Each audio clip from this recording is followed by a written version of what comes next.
wa ta'ala, the most compassionate, the most merciful.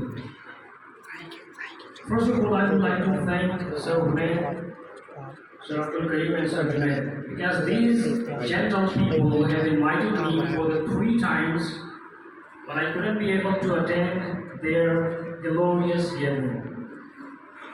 There was some reasons that I couldn't be able to join their meeting, but Alhamdulillah, now I'm blessed with these kinds of things, these kinds of gatherings. Alhamdulillah for everything. So, and also I stayed for myself to apologize to these 3 people, especially Sir Junaid, Sir Hunayn and Sir Abdul Qayyum. It is my personal evidence that I should be done with people, these kinds of people, because they have invited me. They are really so kind people. I still salute to them that once if you do something, if your relative invited you once and you just withhold them, they will be hard on that point. They will say, why I have invited you first time, but why you have not joined us?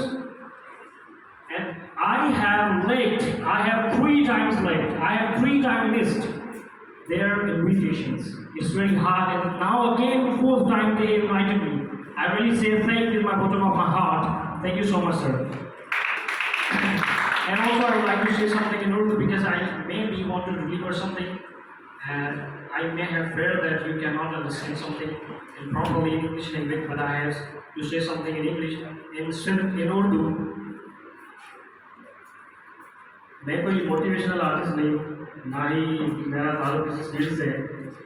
بس ایک بات میں ضرور کہنا چاہوں گا جو دل سے نکل رہی ہے وہی کہہ رہا ہوں. بس ایک ایسی چیز جو میں نے خود نے بازار اپنی زندگی میں سیکھی ہے وہ یہ ہے کہ ایک واقعہ چھوٹا سا ہے، بہت ہی مختصر ہے کیونکہ مجھے ٹائم بھی بہت تھوڑا سا ملا ہے. I just would like to convey that message. امام علی علیہ السلام کے پاس ایک شخص آتا ہے اور کہتا ہے کہ مولا آپ فرماتے ہیں اور آپ کے بھائی رسول اللہ فرماتے ہیں کہ ہر چیز کو اللہ نے کسی نہ کسی مصلحت یا کسی نہ کسی وجہ کی خاطر خلق کیا ہے. تو آپ مجھے یہ بتائیں کہ اللہ تعالیٰ نے غصے کو خلق کیوں کیا ہے؟ سب کی توجہ ہے میرے ساتھ. میں کچھ بہنوں کو دیکھ رہا ہوں یا کچھ لڑکوں کو دیکھ رہا ہوں کہ ادھر ادھر دیکھ رہے ہیں. آپ سب کی توجہ ہے میرے ساتھ؟ صرف اسی لیے میں کہوں گا پاکستان That's very nice. تو امام علی علیہ السلام کے پاس وہ شخص آتا ہے اور کہتا ہے یا علی علیہ السلام آپ فرماتے ہیں کہ ہر چیز جو اللہ تعالیٰ نے خلق کی ہے وہ کسی نہ کسی مصلحت کسی نہ کسی وجہ سے خلق کی ہے. تو آپ مجھے یہ بتائیں کہ آج جو میں آپ کو میسج دینے والا ہوں میں قسم کھا کر کہتا ہوں یا میں اشور ہوں کہ انشاءاللہ وہ آپ کو ضرور ضرور ضرور فائدہ دے گا. جب وہ شخص آتا ہے تو کہتا ہے یا علی علیہ السلام آپ فرماتے ہیں کہ ہر چیز جو اللہ تعالیٰ نے خلق کی ہے وہ کسی نہ کسی مقصد کسی نہ کسی وجہ کی وجہ سے یا کسی سبب سے. تو آپ مجھے یہ بتائیں کہ اللہ تعالیٰ نے غصے کو کیوں خلق کیا ہے؟ آخر کار انسان کو کسی نے کیا بتائیے؟ غصے نے مجھے اس مقام پر پہنچایا کہ آج نہ میرے پاس گھر ہے نہ دوست ہے نہ کوئی چیز میرے پاس نہیں ہے. مجھے بہت زیادہ غصہ آتا ہے. تو امام علی علیہ السلام پتہ ہے کیا کہا انہوں نے؟ آپ گیس کر سکتے ہیں؟ امام علی علیہ السلام نے فرمایا کہ اے شخص افسوس ہے انسان پر کہ وہ اللہ تعالیٰ کی نعمتوں کو اپنی حقیر نگاہوں سے دیکھتا ہے. غصہ اللہ تعالیٰ کی سب سے بڑی نعمت ہے. اللہ تعالیٰ نے غصہ صرف اس لیے دیا ہے تاکہ آپ بلندی پر جا سکیں. مثال کے طور پر اگر میں کسی کو تانا دے دوں وہ تو کچھ نہیں کر سکتا، تو کیا ہے اگر میں اپنا غصہ اپنے ہاتھوں سے اور اپنے زبان سے ضائع کر دوں تو یہ غصہ مجھے کبھی فائدہ نہیں دے گا. امام علی علیہ السلام فرماتے ہیں کہ انسانوں پر افسوس ہے کہ وہ اپنے غصے کو ہاتھوں اور زبان سے ضائع کر دیتے ہیں.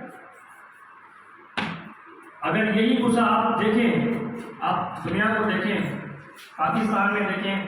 میں ایک وائس اوور آرٹسٹ ہوں. میں نے اب تک کے سینکڑوں اشتہارات کیے ہیں، سینکڑوں کی تعداد میں انگلش اور اردو کی وائس اوور کر چکا ہوں.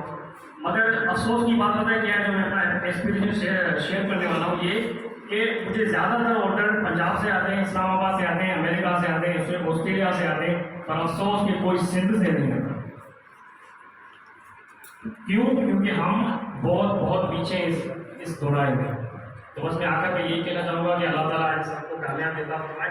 اور میری طرف سے میں کچھ کام کر بھی چکا ہوں تھوڑا سا مزید سافٹ ہاؤس میں. اگر اور بھی کچھ مزید کرنا پڑا میں انشاءاللہ میں خود بھی آ رہا ہوں، میرے بات بھی آ رہے ہیں، میری آواز بھی آ رہی ہے.